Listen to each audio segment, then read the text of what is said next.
వనపర్తి జిల్లా అమరచింతలో ఇవాళ తెలంగాణ ఉద్యమ కళాకారుడు సాయి చంద్ విగ్రహాన్ని ఆవిష్కరించనున్నారు. కొత్త బస్టాండ్లో సాయి చంద్ 7 అడుగుల కాంస్య విగ్రహాన్ని మాజీ మంత్రి హరీష్ రావు, మాజీ ఎమ్మెల్యేలు, బీఆర్ఎస్ శ్రేణులు ఆవిష్కరించనున్నారు. అనంతరం సాయి చంద్ 2వ వర్ధంతి సందర్భంగా సాయి చంద్ యాదిలో సభను నిర్వహించనున్నారు. ఈ నేపథ్యంలో విగ్రహ ఆవిష్కరణ ఏర్పాట్లను మాజీ ఎమ్మెల్యే చిట్టం రామ్మోహన్ రెడ్డి, మాజీ గిట్టంగుల చైర్మన్ రజనీ సాయి చంద్ పరిశీలించారు.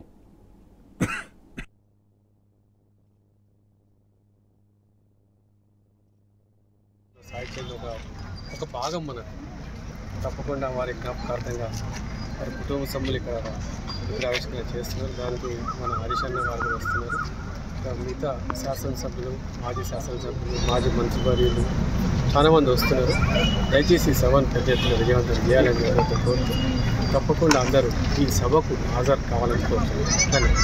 2వ వర్ధంతి సందర్భంగా తన సొంత గ్రామమైన అమరచింతలో సాయి చంద్ విగ్రహావిష్కరణ మరియు సాయి చంద్ యాదిలో అని చెప్పేసి ఒక సభను ఏర్పాటు చేయడం జరిగింది.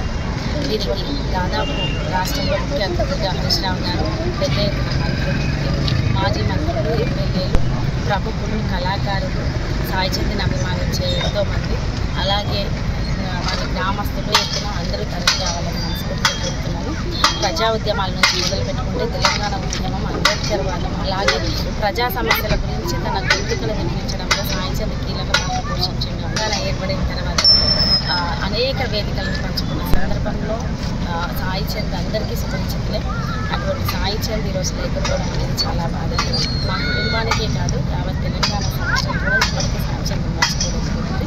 ఈ కార్యక్రమానికి సహకరిస్తున్న ప్రతి ఒక్కరికి పేరు పేరున చిట్టమన్నకు కావచ్చు, రాజేందర్ సింగ్ గారికి కావచ్చు, నరసింహ గౌడ్ గారికి, భూషణ్ గౌడ్ గారికి, అలా ప్రతి ఒక్కరికి, వివేక్ శేఖర్కి, ప్రతి ఒక్కరికి పేరు పేరున ధన్యవాదాలు కూడా తెలియజేస్తున్నాను. ప్రతి ఒక్కరూ పెద్ద ఎత్తున తరలి రావాలని మనస్ఫూర్తిగా కోరుతున్నాను. సభను విజయవంతం చేయాల్సిందిగా కోరుతున్నాను.